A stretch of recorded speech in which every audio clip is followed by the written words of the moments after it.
Friends, இன்றைக்கு மாடி தோட்டத்தில் வந்திருக்கிற காய்களையும் பிஞ்சுகளையும் காமிக்கிறேங்க. இது சொரக்காய் பிஞ்சுங்க. இந்த தடவை சொரக்காய் கொடி தானே வளர்ந்து ஒரு பிஞ்சு கூட விட்டு இருக்குங்க. இது தாங்க முதன்முறையாக எங்கள் வீட்டில் சொரக்காய் காய் வர்றது. வெண்டைக்காய் செடியில் பூக்கள் வர ஆரம்பிச்சிருக்குங்க. போன தடவை யானை தந்த வெண்டைன்னு போட்டிருந்தேங்க. அதில் காய்கள் கொஞ்சம் நல்லாவே காய்ச்சது.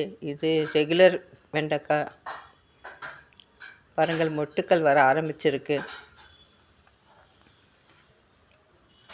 கம்பு செடியில் இப்போ கதிர் வந்து அதில் பூக்கள் வர ஆரம்பிச்சிருக்குங்க.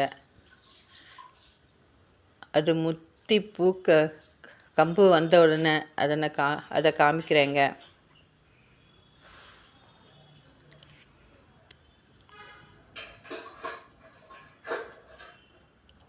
இன்னும் கூட சில செடிகளில் காய்கள் வர ஆரம்பிச்சிருக்கு.